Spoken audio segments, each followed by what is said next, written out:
Assalamualaikum warahmatullahi wabarakatuh. Halo anak-anak, selamat pagi. Bagaimana nih keadaan kalian hari ini? Semoga kalian dalam keadaan sehat semuanya. Nah, hari ini kita masih berada di tema 1, yaitu hidup rukun, subtema 1, pembelajaran keempat. Sebelum kita mulai belajar, marilah kita membaca basmalah terlebih dahulu. Bismillahirrahmanirrahim. Oke, di pembelajaran keempat kali ini kita akan membahas tentang menyampaikan ungkapan dalam percakapan dan menentukan nilai tempat suatu bilangan. Ayo kita mengamati. Amatilah gambar di bawah ini. Apa yang sedang dilakukan Nina dan Adi? Apakah mereka hidup dengan rukun? Coba ceritakan. Nah, Ibu akan menceritakan tentang gambar Nina dan Adi. Nina dan Adi sedang belajar bersama. Adi minta tolong dengan sopan kepada Nina untuk membantu mengerjakan PR-nya. Nah, ini adalah salah satu contoh hidup rukun di dalam keluarga. Berarti Nina dan Adi belajar dengan rukun. Ayo bermain peran, bacalah percakapan antara Nina dan Adi. Nah, di sini ada dua gambar dan ada dua percakapan. Yang pertama, Ibu akan baca percakapan selanjutnya. Kak, boleh pinjam buku cerita? Tentu saja, Dik, silahkan ambil. Terima kasih, Kak. Kakak memang murah hati. Nah, ini percakapan yang pertama. Percakapan yang kedua, yaitu berisi tentang besok Paman datang membawa buah tangan untuk kita, Dik, kata Nina. Wah, asyik, aku sudah tidak sabar, Kak. Itu kata Adi. Nah, di sini ada dua percakapan. Kalian ingat ya, dua percakapan ini kita amati. Ada kata ungkapan tidak? Ya, percakapan yang pertama, kata ungkapannya adalah murah hati. Apa artinya murah hati? Kita bahas di slide selanjutnya.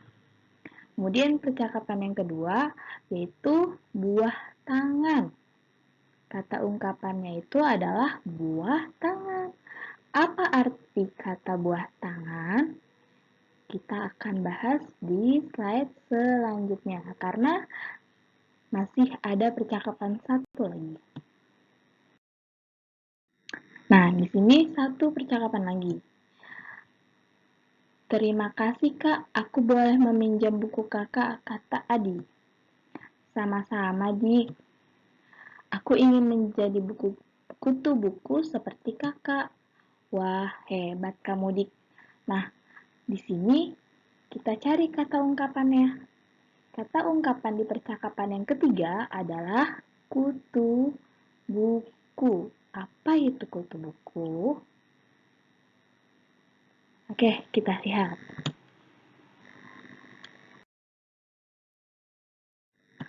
Pertama, murah hati. Kata ungkapannya murah hati. Maknanya suka memberi. Yang kedua, buah tangan. Maknanya adalah oleh-oleh. Dan yang ketiga, kutu buku. Yang bermakna suka membaca. Jadi kalau orang-orang yang suka membaca suka dibilang kutu buku. Itu adalah beberapa contoh makna ungkapan di dalam percakapan. Oke, selanjutnya kita berhitung. Perhatikan gambar berikut. Di sini ada beberapa percakapan. Aku sudah sampai halaman 44, Kak. Kakak sampai halaman berapa? Aku sudah sampai halaman 124D. Nah, berarti Adi halaman 44 dan kakak halaman 124. Pada sebuah bilangan, setiap angka memiliki nilai berbeda sesuai tempatnya. Pada bilangan 3 angka ada nilai tempat ratusan, puluhan, dan satuan. Di sini Ibu memberikan contoh. 44. 4 pada di sebelah kiri ini nilainya puluhan. Tempatnya puluhan, berarti 40. Kemudian 4 sebelahnya lagi, nilai tempatnya satuan. Jadi kalau dibaca 44. Ini contoh pada kubusnya.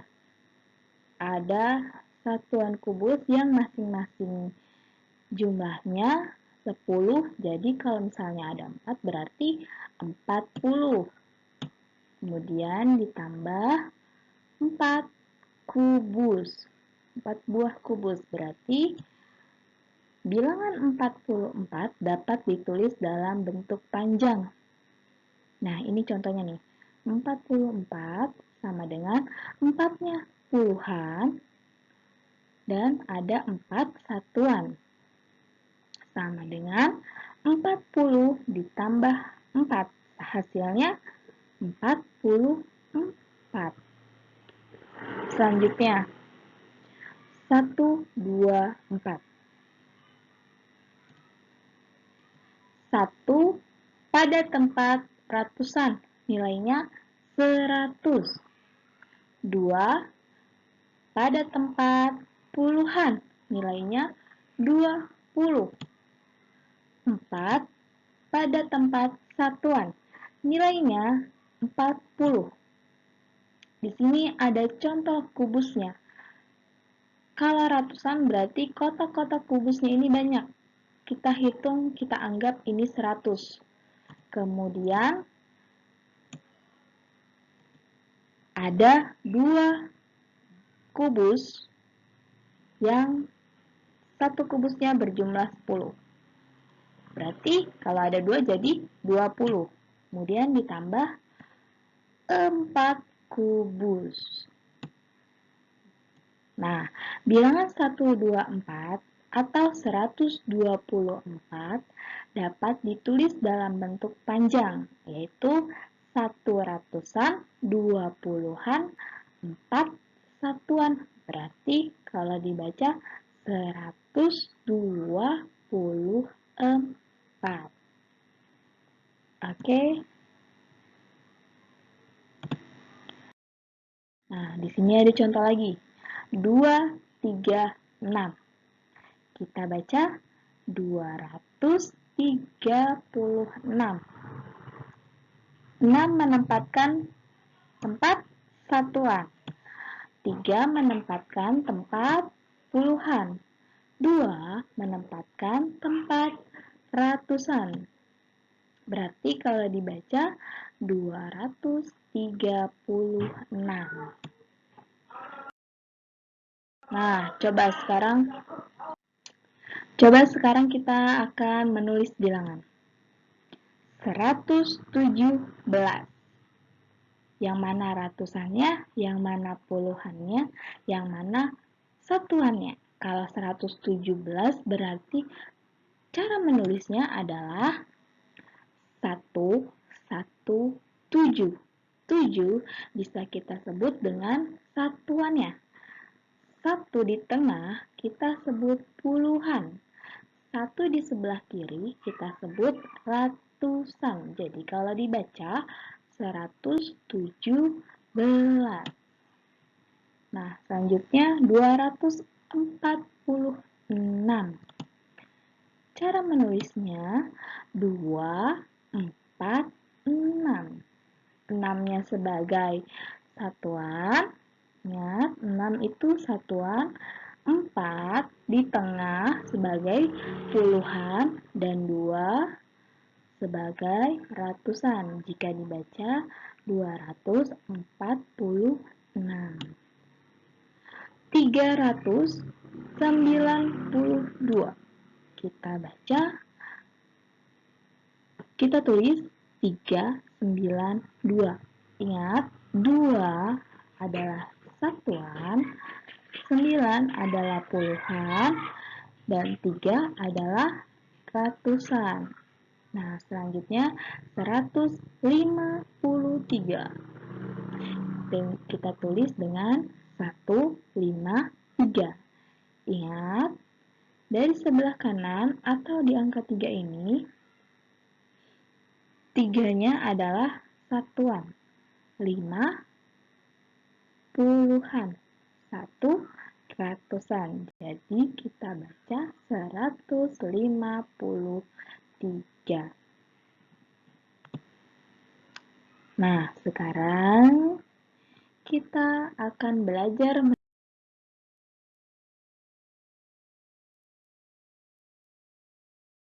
Ayo selesaikan soal-soal berikut. Nah, di sini ada satu soal yang sudah ada jawabannya, yaitu 167.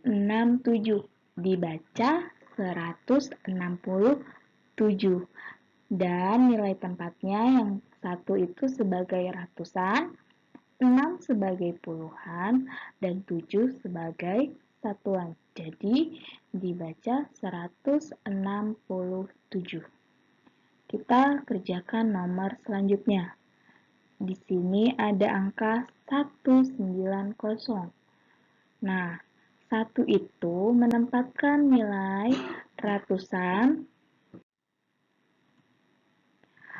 9 sebagai puluhan, dan 0 sebagai satuan. Jadi dibacanya 190. Lanjut soal selanjutnya, yaitu ada 283. Dibaca 283. 2 sebagai ratusan, 8 sebagai puluhan, dan 3 sebagai satuan. Kita baca dengan 283. Selanjutnya 310. Dibaca 310. Nah, 3 itu menempatkan tempat ratusan. 1 menempatkan tempat puluhan, dan 0 menempatkan tempat satuan. Kita baca 310. Nah, soal yang terakhir, di situ ada angka 453. Nah, dibacanya 453. Dengan 4 menempatkan nilai ratusan, 5 menempatkan nilai puluhan, dan 3 menempatkan nilai satuan. Dibacanya 453. Oke, semoga kalian paham tugas hari ini. Mengerjakan buku tematik 2A halaman 22. Semoga kalian paham dengan pembelajaran yang Ibu berikan hari ini. Kurang lebihnya mohon maaf. Assalamualaikum warahmatullahi wabarakatuh. Selamat mengerjakan.